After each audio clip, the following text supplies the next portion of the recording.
Students of CBSE board class 10 class 12 बच्चों, आप सब जैसे जैसे रिजल्ट के डेट नज़दीक आ रहे हैं, बच्चों का ध्यान बिल्कुल रिजल्ट के तरफ ही है। तो आप सबको जैसा मैंने बताया था कि 18th जो था वो 18 अप्रैल लास्ट डेट था आपके कॉपी चेकिंग का। बट क्या होता है ना कि सीबीएसई ने बोला था कि 19 अप्रैल से इलेक्शन स्टार्ट है, सो कॉपी चेकिंग सबको करके दे देनी है and the teachers are required in election also. But अभी भी सारे सेंटर्स पे कॉपी चेकिंग कंप्लीट नहीं हुई है, so it will take 2 to 3 more days. तो 22 अप्रैल तक आप समझ लो कॉपी चेकिंग पूरी कंप्लीट होगी, लेकिन आपका जो प्री रिजल्ट का जो प्रोसेस होता है ना वो साथ में साइमल्टेनियसली चल रहा है। क्योंकि देखो 12th का एग्जाम बहुत लेट तक एंड हुआ, तो एंड के पेपर्स की इवैल्यूएशन बची हुई है। बाकी जो शुरू के पेपर्स थे उनका इवैल्यूएशन हो चुका है, सॉफ्ट फॉर्म में वो कन्वर्ट भी लगभग हो गए हैं एंड प्लस मॉडरेशन ग्रेस जो भी लगना था वो लगते जा रहे हैं। ठीक है, ताकि आपका सॉफ्ट कॉपी रहेगा, तो जस्ट इन केस आपको लगता है आपके मार्क्स कम है, पास आप हो लेकिन हो सकता है आपको लग रहा है कि जितना आना चाहिए था उससे कम आए हैं, तो आप रिवैल्यूएशन अपना करवा पाओगे। अब रिजल्ट का देखो चांसेस तो यही है कि सीजीपीए में ही आएंगे। हालांकि मैं फिर कह दूं मुझे पर्सनली नहीं लगता सीजीपीए में आएगा, बट सारी मीडिया का यही कहना है कि सीजीपीए में इस बार रिजल्ट आएगा, तो लेट अस बिलीव दैट कि सीजीपीए में ही आएगा।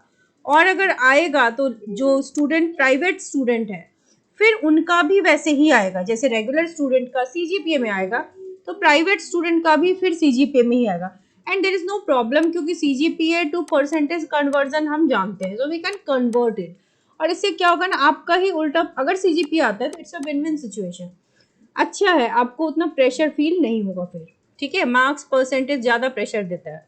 ग्रेस मार्क्स बिल्कुल मिलेगा, मॉडरेशन बिल्कुल मिलेगा, डिवीज़न हमको नहीं मिलने, हमें चाहिए भी नहीं, डिस्टिंक्शंस हमें चाहिए भी नहीं, क्योंकि कुछ को मिलेगा कुछ को नहीं मिलेगा, फिर there will be a disparity.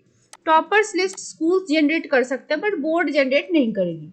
Grace marks बेटा 5 से 10 मार्क्स में ही मिलते हैं, देख लो।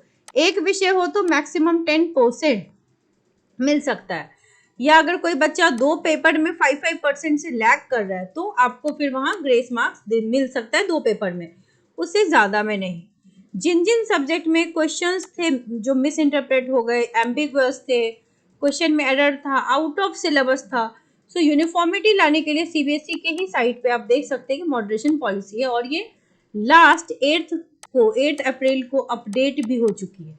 सो this process is also going to take place. Moderation जिन जैसे फिजिक्स है 12th का, 10th का साइंस है, सोशल साइंस है, हर जगह लगेगा जहाँ पे ऐसी ऐसी चीज़ें हुई हैं। ठीक है, मीनवाइल रिजल्ट आ रहा है, बच्चों पे प्रेशर है, पेरेंट्स पे भी प्रेशर होता है। सो कई सारे आपके डेटा ऑलरेडी लीक हो चुके हैं। डेटा लीक करना it's not a big thing. Data leak मतलब आपका पर्सनल इन्फॉर्मेशन जो आपने सीबीएसई को दिया होगा, नाम, रोल नंबर तो चलो नहीं, लेकिन नाम, काफ़ी चीज़ें जिससे आपको कोई कन्विंस कर सके कि आपको जानते हैं वो और आपके टीचर्स हैं, और आपकी कॉपी चेकिंग करें। और कई बार बोल देते हैं कि बेटा आप तो फेल हो, सो पास करना हो तो इतने पैसे दे दो, और वो आपसे पेटीएम करवा लेंगे या कुछ भी करवा लेंगे, ऑनलाइन ट्रांजैक्शन करवाने के लिए अपना अकाउंट नंबर भी दे सकते हैं। कई बच्चे इस ट्रैप में फंस चुके हैं, तो प्लीज़ ऐसा मत करो बेटा। कहीं से भी कोई ऐसा प्रोसेस नहीं है जैसे हमें मार्क्स बढ़ सकें इस तरीके से, क्योंकि नोबडी नोज कि आप कौन हो और आपका क्या एड्रेस है, टीचर्स को नहीं पता होता। Next, passing criteria. Passing criteria बेटा आप जानते हो 33% ही है। 12th वालों को थ्योरी में सेपरेटली 33% लाना है, 10th वालों को थ्योरी प्लस प्रैक्टिकल में लाना है। और सीजीपीए में बात करें तो 4 एंड एबव अगर सीजीपीए है तो आप पास हो। थ्योरी अगर 70 की होती है तो आपको 23 लाना पड़ता है, और 80 की थ्योरी में 26 only for class 12। But if you are in class 10 तो थ्योरी प्लस प्रैक्टिकल है। प्रैक्टिकल में देखो 18 से 20 आपके आएंगे, तो थ्योरी में 13 से 15 नंबर लाओगे तो आप डेफिनेटली पास हो जाओगे। ठीक है, अब स्कूल आपका जो रिजल्ट है, जो डेट आप जानना चाहते हो, सो अप्रैल के लास्ट में आने के चांसेस बिल्कुल ही कम है, बहुत ही मेगर चांसेस है कि आ जाए, क्योंकि प्रोसेस अभी भी चल रहा है, कॉपी चेकिंग ही पूरी कंप्लीट नहीं हुई है। 3 हफ्ते फिर भी लगते हैं सीबीएसई को, it takes lots of time. 39 lakh बच्चे होते हैं ना, तो डेटा बहुत बड़ा है, सारे रिजल्ट्स बनाने हैं, और ह्यूमन प्रोसेसिंग तो लगेगी ही लगेगी, तो इट विल टेक टाइम। अप्रैल एंड में रिजल्ट नहीं मिलेगा, मई में ही मिलेगा, और फर्स्ट वीक के बाद मुझे लगता है सेकेंड वीक में मिलेगा। फर्स्ट वीक में चूंकि नीट है, और नीट ना भी हो तो CBSE will not be able to prepare it as early as that. तो इस वजह से भी आपका रिजल्ट जो है वो मिलेगा तो सेकेंड वीक में ही मिलेगा।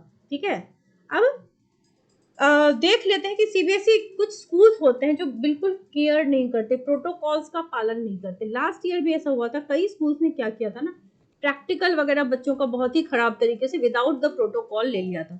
तो सीबीएसई ने इस बार कई स्कूल्स के तो एफिलिएशन ही हटा दिए हैं और कुछ स्कूल्स को डाउनग्रेड भी कर दिया गया है। तो इन सब कारणों से भी रिजल्ट डिले होता है। तो लेट अस एज्यूम कि 6 से 12 मई तक के बीच, इसी डेट के बीच रिजल्ट आने के चांसेस ज़्यादा हैं। बट ऐसा है कि सीबीएसई सरप्राइजेज आपको देता है, तो हम कह नहीं सकते, और ट्वीट भी वो उसी दिन करता है, तो ऐसे पता नहीं चलता कि कब आएगा। बट ज़्यादातर चांसेस ये हैं कि 5 मई के बाद आएगा। ठीक है, अब आपके कुछ कमेंट्स देख लें। और कॉपी चेकिंग में पहले बता दूं बेटा, अच्छी खासी गई है लीनियंट, और जितने टीचर जिस जिस सेंटर से आते हैं वो यही बोलते हैं कि कॉपी चेकिंग बढ़िया हुई है, इस बार बच्चे अटेम्प्ट लेके आए हैं बढ़िया। सो टीचर्स हैव ऑल्सो पॉसिबिलिटी, उनके पास भी ऑप्शन होते हैं कि बच्चे को पास कर दें। खाली कॉपी अगर छोड़ी होगी तभी टीचर कुछ नहीं कर पाएगा। ठीक है, सो चांसेस ऑफ फेल बहुत कम है। मतलब सीजीपीए में नहीं आएगा रिजल्ट बेटा, सब कह तो यही रहे कि सीजीपीए में ही आएगा, बट सीबीएसई की तरफ से कोई इन्फॉर्मेशन नहीं है। ये एक मीडिया न्यूज है, मीडिया बज है, बट सीबीएसई की तरफ से कहा नहीं गया सीजीपीए, बस ये राउंड कर रहा है। I am getting 24 in maths and I have attempted every question, made diagrams. When आपके मार्क्स बेटा अच्छे आएंगे फिर। I have attempted these many questions in accounts and I got 19 to 20. बेटा पास हो जाओगे, इतने अटेम्प्ट किए तो टीचर आपको डेफिनेटली पास तो कर ही देगा, 26 मार्क्स दे ही देंगे। हमारे संस्कृत कम्युनिकेटिव में 2 क्वेश्चंस उस चैप्टर से हैं जो सिलेबस में नहीं है बेटा, उसके तो मॉडरेशन मिल जाएगा, वो ग्रेस की भी वहाँ नीड नहीं होगी। ठीक है, सिलेबस से बाहर अगर क्वेश्चन है तो उसके लिए मॉडरेशन ही काफ़ी है। और कैसा हो सकता है कि किसी सब्जेक्ट में 79 आ रहा हो तो टीचर, अब ये टीचर के मूड पे है, और जिसको 79 आ रहा हो और आपने एरर नहीं है तो टीचर को दे देना चाहिए टी मार्क्स। ठीक है, चांसेस हैं कि आपको वो दे दें। फिजिक्स में 20 नंबर का ही अटेम्प्ट लिया है, 20 नंबर का अटेम्प्ट लिया है, फिर तो ओके 23 में पास है, तो बेटा पास हो सकते हो। ठीक है, क्योंकि देखो ग्रेस मिलेगा, मॉडरेशन मिलेगा, तो पास हो सकते हो आप। Hope all gets 95 plus, yes अच्छी बात होगी जितने मैक्सिमम से मैक्सिमम बच्चे पास हो सके। सो आप लोग पॉजिटिव रहिए, स्टे हैप्पी, रिजल्ट अच्छा ही आएगा। Wish you all the very best.